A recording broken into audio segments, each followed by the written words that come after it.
You got what I want now. Give me the pants. Now, do you know the dress code? You know that we have a dress code. Did you know that, Aisha? As Israelites, you know we have a dress code? Okay, good. Very good. She said, what is it? All praises. Sister willing to hear the dress code. Right. Give me that. Deuteronomy 22 and 5. The book of Deuteronomy, chapter 22, verse 5. Read out. The woman shall not wear that which pertaineth unto a man. So it says the woman shall not wear that which pertaineth to a man. Pertain means belongs to, right? So it says you shouldn't wear what belongs to a man. And it's going to give more understanding as we keep going on. Neither shall a man put on a woman's garment. So neither shall a man put on a woman's garment. Read. For all that do so are abomination unto the Lord thy God. So these two actions, if we do what's against the Most High God, it says that we would be an abomination to God. I know I don't want to be an abomination to God. No, all praise to the Most High. So let's deal with the second part of it. Read me the second part about the man. Neither shall a man put on a woman's garment. Now, Aisha, if I was sitting there talking to you in a dress, see, look, you see the bannerism? She said, Negro, what you mean? You gonna be sitting up in a dress? I ain't gonna be like, you gonna be riding off, right? Right, you're gonna need me to take that off. I'm glad that you said that. Right? So, and also the bigger thing is I would be an abomination to the Most High God. That's right. Now let's read the first part. The woman shall not wear that which pertaineth unto a man. Now what's that? What pertains to men that women shouldn't be wearing? Like what?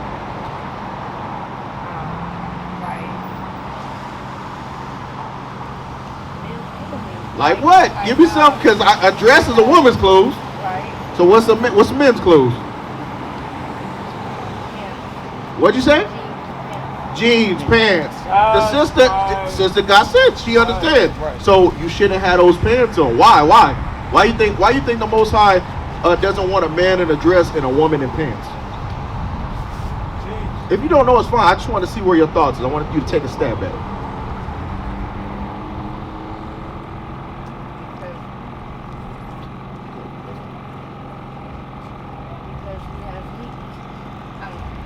No, that's fine. I'm glad. I'm going to show you why. Because in the earth today, you know what they do to our men? They effeminize. What is that? What's the word? Effeminize, right? Y'all help me out. They effeminize our men, right? Right. And guess what? They emasculate our women. That's what they do. So what they do is they leave a single mom by herself so she could be that strong, like they said, strong black woman with no father in the house. And guess what they do? They put things out there so the man will leave. He could just be sticking and moving. You understand what I'm saying? So this right here, even though it says clothing, I'm gonna show you something about clothing. Clothing puts a certain spirit on you. Just like I like to always get an example of when you go for a job interview, when you have certain clothes on, like say a brother put on a suit, don't he feel better than if he have on like some scrubby clothes? Right? He feel better when he put that suit on. He feel more confident. It puts a certain spirit on him. Right? You understand what I'm saying? So even when it comes to clothes, it's spiritual. It puts a certain spirit on you. Weddings. Right, weddings. Right? The sister. That's a very good example, officer. Weddings. A sister don't go to her wedding in a jean jogging suit, a FUBU suit. Or prom. Or prom. They go in a dress because it makes them feel beautiful. Right? That's why it puts that certain spirit on them. So that's why the Most High says women can't wear pants, because guess what? Men wear pants. Right. It was given to Aaron and his sons when you read Exodus. So that spirit that comes behind those pants, it puts a spirit of a man on you. That's what it is. And then think about it. What happens when a man puts a dress on? He gets all flamboyant and all that stuff, right? It puts the spirit of a woman. That's why the Most High God said that thing's an abomination. That's why God says his laws are spiritual. That's why. Right. What you got? You got that? Thank you. The book of Romans, chapter 7, verse 14. For we know that the law is spiritual. So we know that God's laws are spiritual. Read. But I am carnal, sold under sin. But it's us, our carnal, our fleshly minds want to do what we want to do. Because when you really think about it, us wearing pants, or women wearing pants, like our Israelite women wear pants, that's why I use the word us, right? That came from not our idea. Right. That came from the idea of the so-called white man. Right. When we got put in slavery, we had to assimilate to what they were doing. So we did all the things that our oppressor did. Meaning, when you go through history, our women, Israelite women, didn't start wearing pants until Amelia Bloomer and the feminist movement. Right? Look, watch this. Where's it at? Is it on the bottom? Yes. Look at our women here. What are they wearing? What are they wearing right here? They're wearing dresses. They're wearing dresses. And that's with fringe. It was a long time ago, before that feminist movement, right?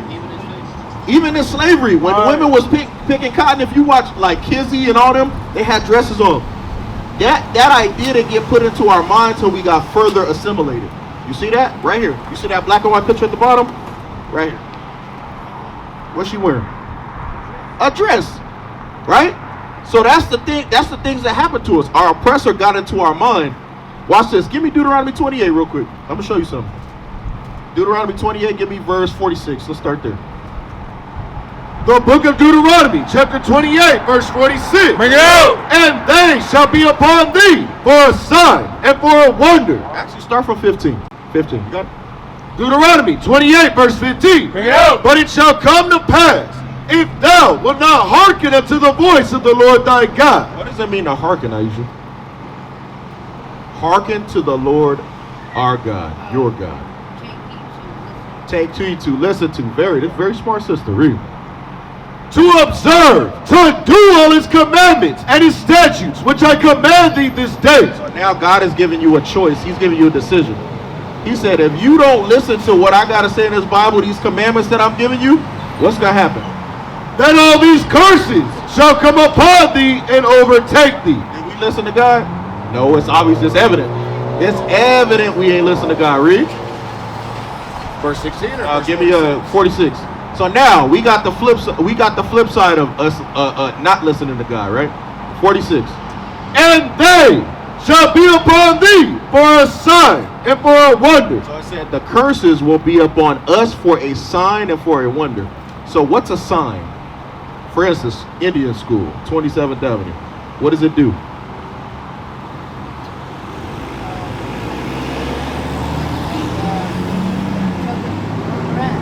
Tells us where we're at, or it identifies something, right? Very good. So it said these curses, so the things that are happening to us will be a sign. It will be evidence that we are them. We are the children of Israel. That's right. Read.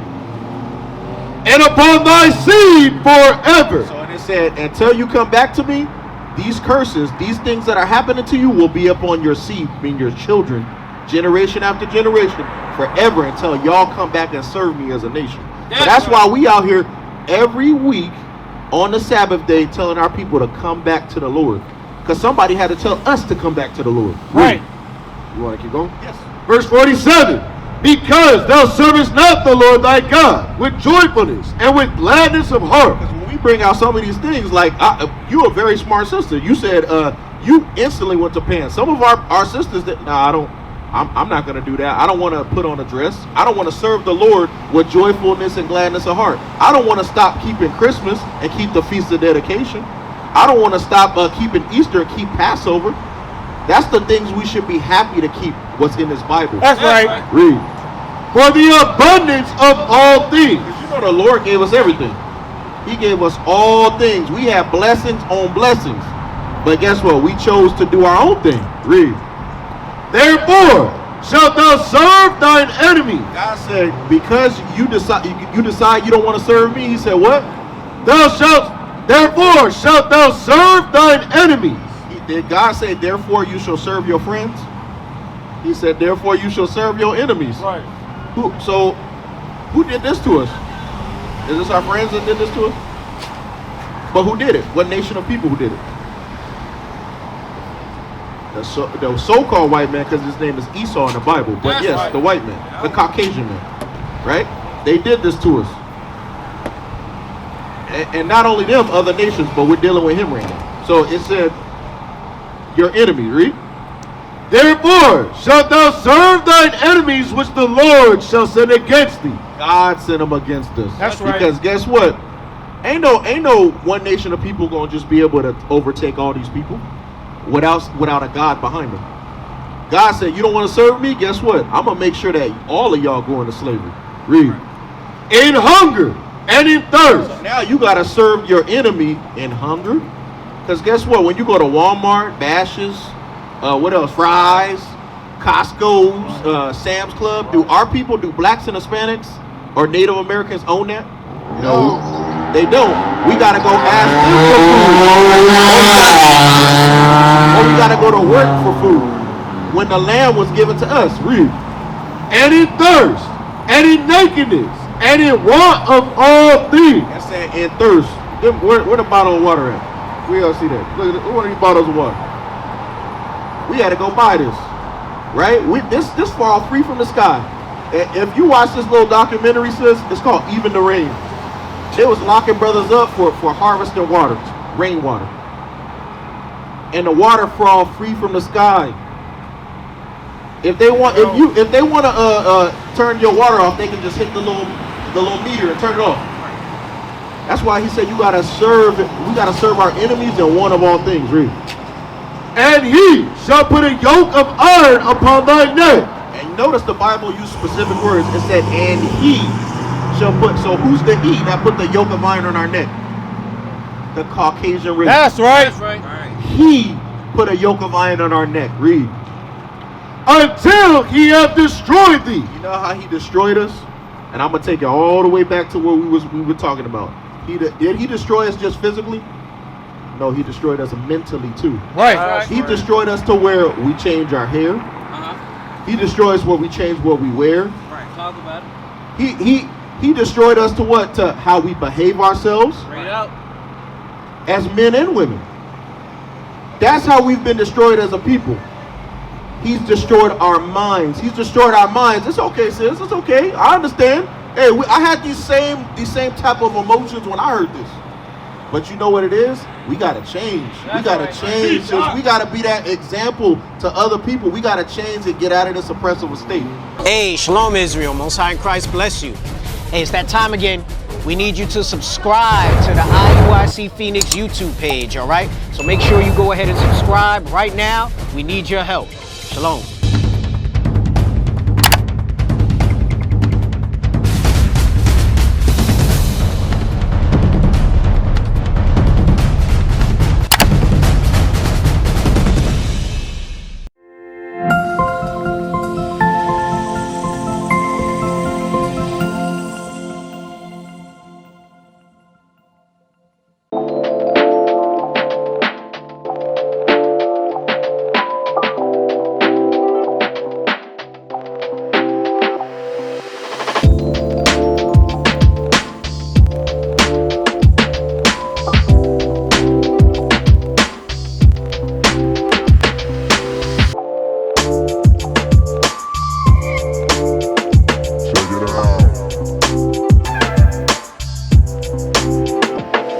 We used to scream black power while heroin was pushed.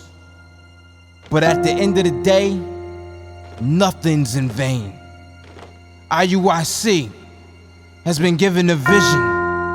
The tents of Judah has risen. Many has attempted the mission, minor murmuring, omitting and missing the mark. Just reading that he had the flame of fire in his eyes gave us the spark. We on Paul's mission. We out on the road, purple and gold, from Mexico, Cuba, Haiti, Ghana, Sierra Leone. 144,000 boots banging, concrete crackling. These are how men repented at heart. The scriptures is proof. IUIC, we deliver the truth.